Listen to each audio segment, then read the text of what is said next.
Assalamualaikum warahmatullahi wabarakatuh. Perkenalkan, saya Putri Adilima dengan NPM 20150063. Saya dari Prodi Pokokserat Informatika di Institut Pendidikan Tapanuli Selatan. Video kali ini saya unggah untuk memenuhi mata kuliah jaringan komputer saya. Baiklah, pertama yang akan kita bahas di sini adalah OSI layer. Ingat ya teman-teman, jaringan komputer dari tahun ke tahun mengalami banyak sekali perkembangan, sehingga setiap pengguna atau user di seluruh penjuru dunia dapat melakukan komunikasi dengan cepat dan optimal. Nah, untuk saat ini yang telah distandarisasi khususnya untuk penggunaan jaringan komputer sebagai alat komunikasi yaitu melalui OSI layer.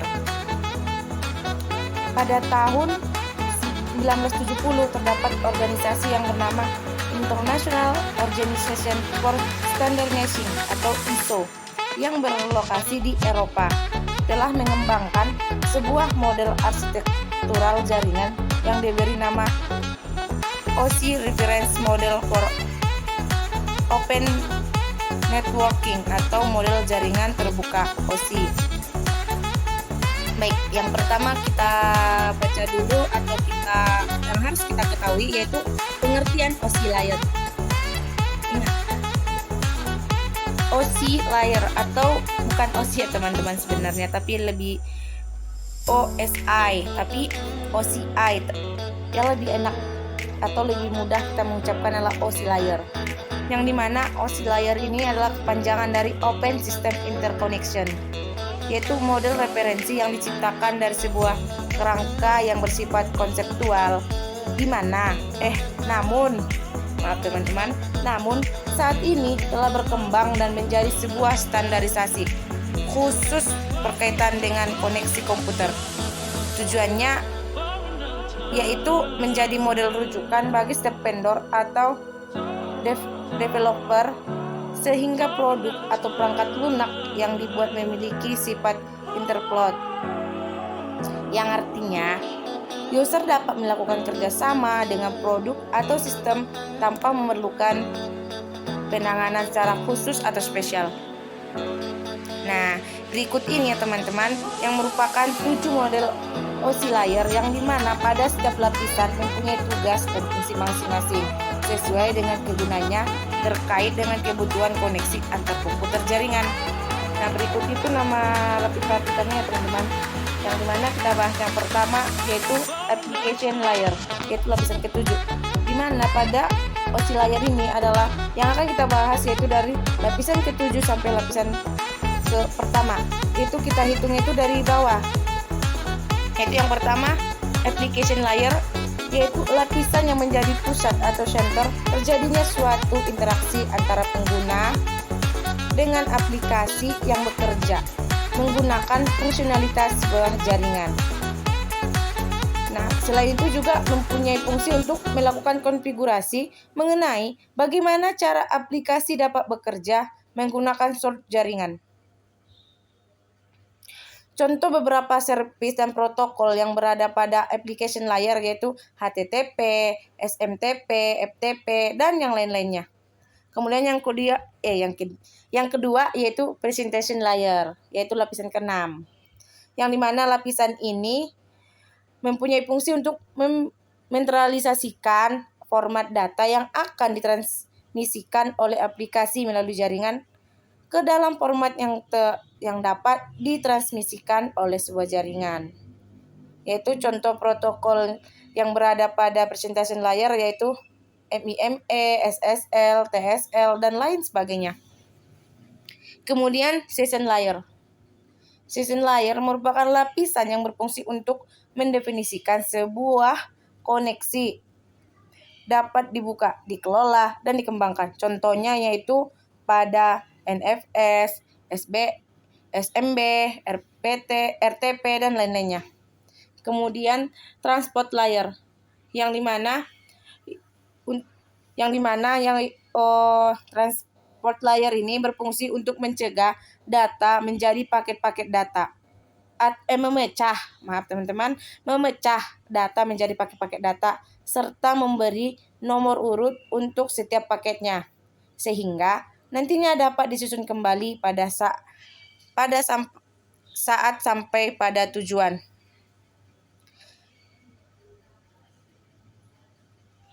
Pada layar ini juga menentukan protokol yang akan digunakan untuk transmisikan data seperti protokol TCP.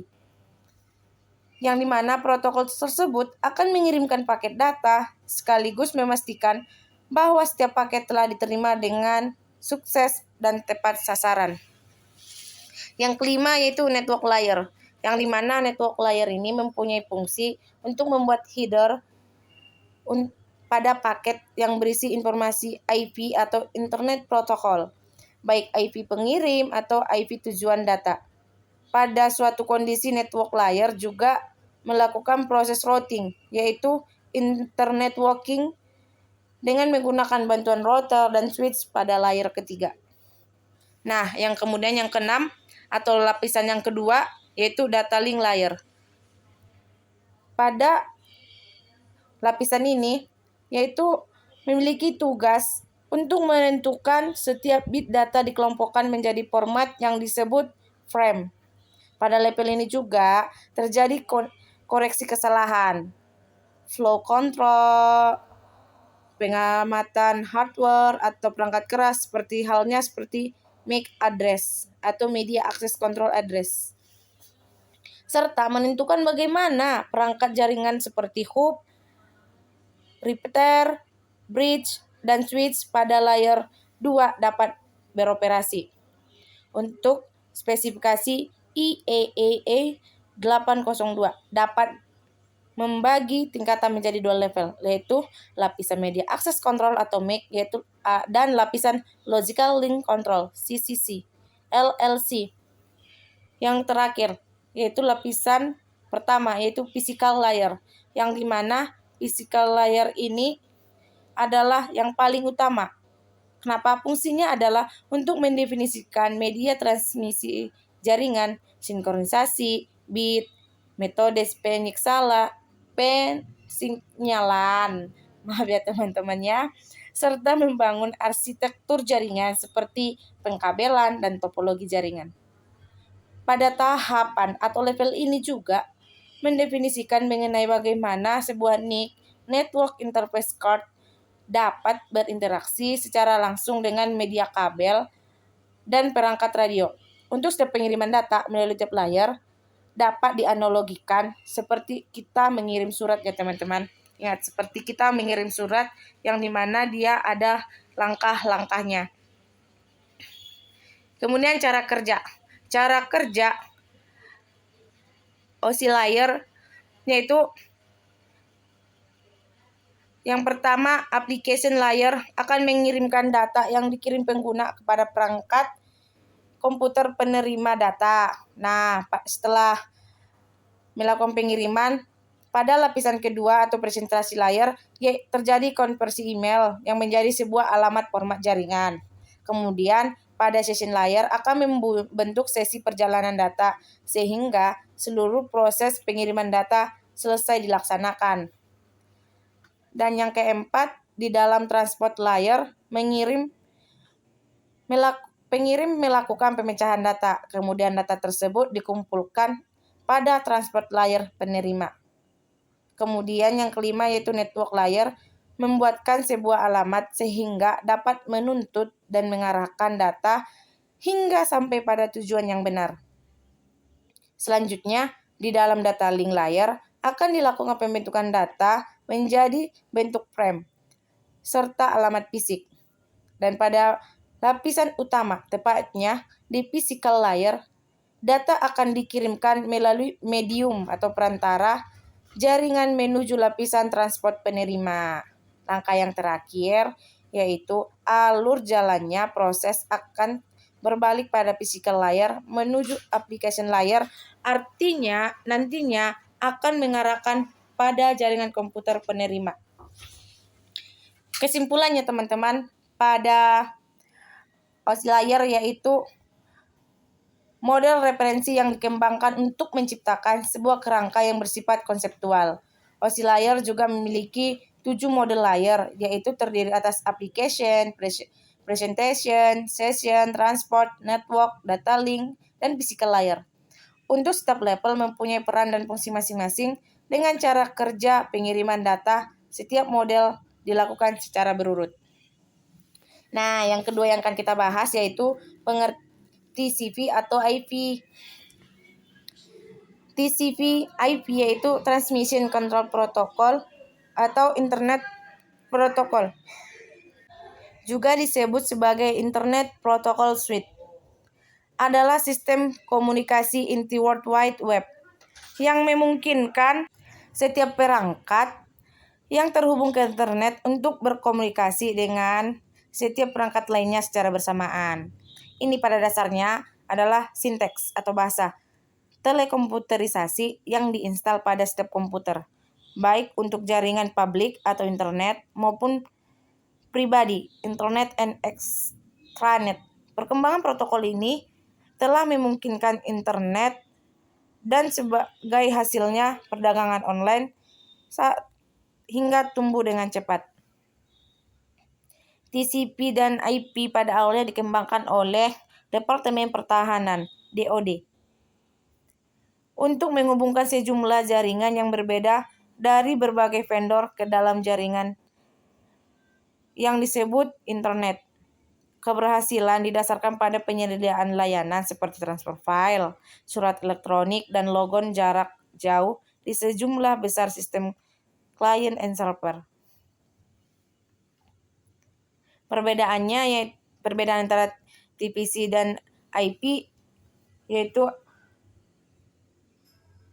IP merupakan server yang memiliki bagian untuk mengelola alamat tujuan pengiriman data, sedangkan TCP yang bertanggung jawab untuk mengirimkan data setelah IP ditemukan. Secara tidak langsung, IP ini adalah sebuah alamat dan TCP-nya yang mengirimkan sebuah informasi kepada alamat jika setelah alamatnya ditemukan.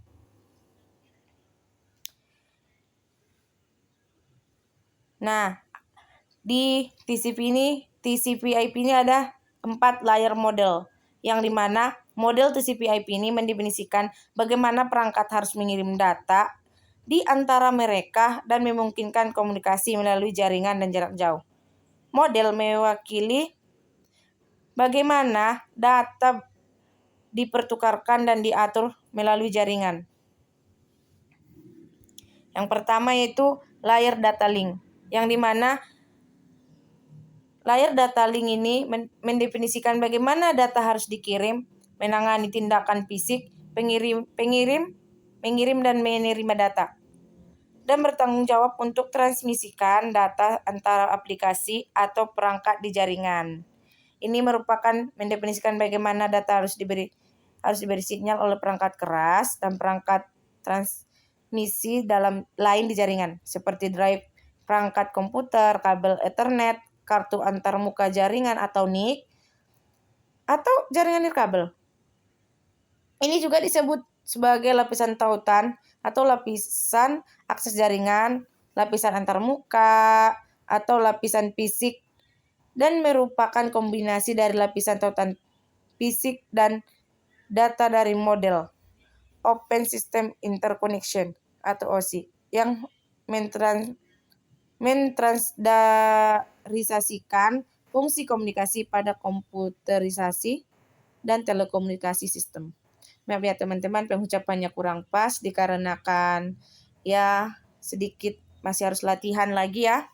Kemudian yang kedua, layar internet, yang dimana layar internet ini bertanggung jawab untuk mengirim paket dari jaringan dan mengendalikan pergerakan mereka di seluruh jaringan untuk memastikan mereka mencapai tujuan mereka. Yang ketiga, layar transport, yang dimana layar ini bertanggung jawab untuk menyediakan koneksi data yang solid dan andal antara aplikasi atau perangkat asli dan tujuan yang dimaksud. Ini ada tingkat di mana data dibagi menjadi paket dan diberi nomor untuk membuat urutan. Seperti tidak jauh dari ya teman-teman OSI layer juga ya teman-teman pada lapisan OSI layer. Dan pada lapisan ini juga, ini memastikan bahwa paket data dikirim tanpa kesalahan dan secara berurut dan memperoleh pengakuan bahwa perangkat tujuan telah menerima paket data. Dan yang terakhir yaitu layar aplikasi. Layar aplikasi mengacu pada program yang membutuhkan TCP dan IP untuk membantu mereka berkomunikasi satu sama lain. Ini adalah tingkat yang biasanya berinteraksi dengan pengguna seperti sistem email, platform pemesanan. Ini menggabungkan sesi presentasi dan layar aplikasi dari model OSI. Bagaimana teman-teman penjelasan saya? Apakah dapat diterima seperti itu? Tapi jika memang ada yang kurang pas atau yang kurang tepat, saya mohon maaf dan saya ucapkan terima kasih. Semoga video ini bermanfaat. Bye-bye. Assalamualaikum teman-teman.